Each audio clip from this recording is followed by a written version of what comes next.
you're likely going to hear or have heard from my opponents about the history and gravitas of Yale University. Now, we all know the story. Founded in 1701 by Protestant clergymen, Yale has long been one of America's premium creators of lawyers and politicians and financiers and tycoons and moguls and other people you just want to punch right in the stupid face. In 1852, Yale turned its attention towards athletics, employing the same strategy that had worked so well in academia, knowing each other's dads and having access to their money. To that end, the university built a sprawling athletic complex on the Thames, it's the Thames River, dedicated exclusively to rowing, and in 1878, we saw the beginning of the annual, as we heard before, Harvard-Yale Regatta. Over the next 180 years, Yale would go on to lose to Harvard well over half the time. You heard that right, Yale rowing isn't even the best at rowing. But who is Mötley Crüe? Clearly, the band has had a lasting and powerful legacy.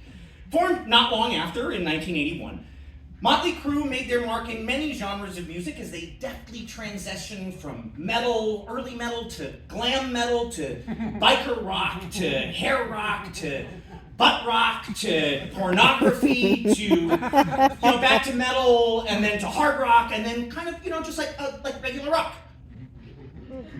Mötley Crüe is responsible for a lot of great tunes that you listen to every day, like White Trash Circus, Punched in the Teeth by Love, and who can forget that old classic Motherfucker of the Year.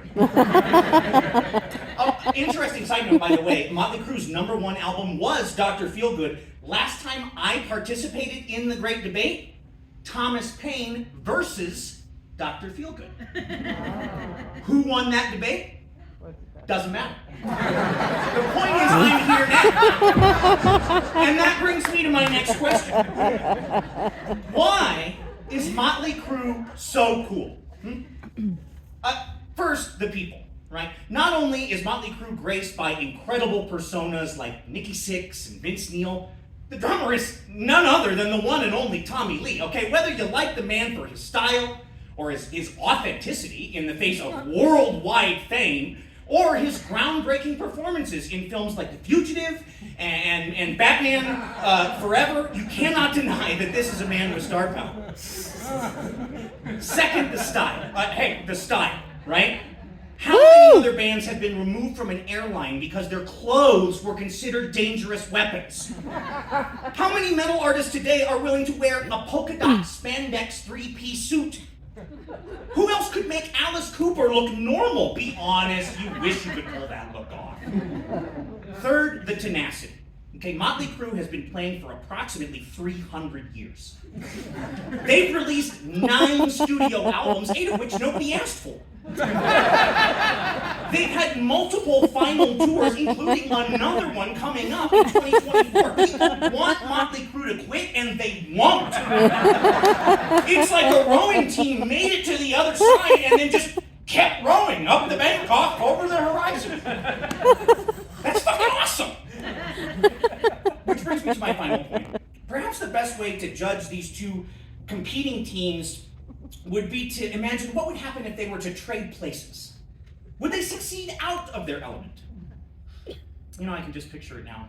The members of Mötley Crüe gently walking their canoe. I was confused about that too. Is it a canoe? Is it a kayak? They're walking their boat, right, down to the river's edge at sunrise.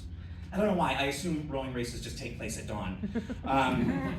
But the crew, they're sleepy, they're hungover, they're handed paddles by the roadies, and with some coaxing, they're kind of guided into the boat, pushed into the river, and they're told, you got to make it to the other side.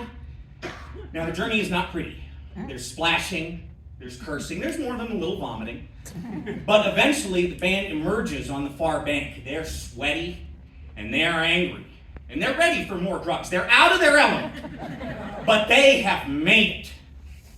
Meanwhile, the strapping young lads of Yale rowing are thrown into a bus and force-fed rum and cocaine until they are delivered to the Hollywood Bowl. Once there, musical instruments are hastily shoved into their hands and they're pushed out on stage in front of thousands of eager fans. Play Dr. Feelgood, someone shouts. They can't play Dr. Field. First, they're too wasted. Second, they don't have a keyboard player anymore since Caleb got kicked off the team for selling his Adderall. And third, they're more of an Ed Sheeran crowd.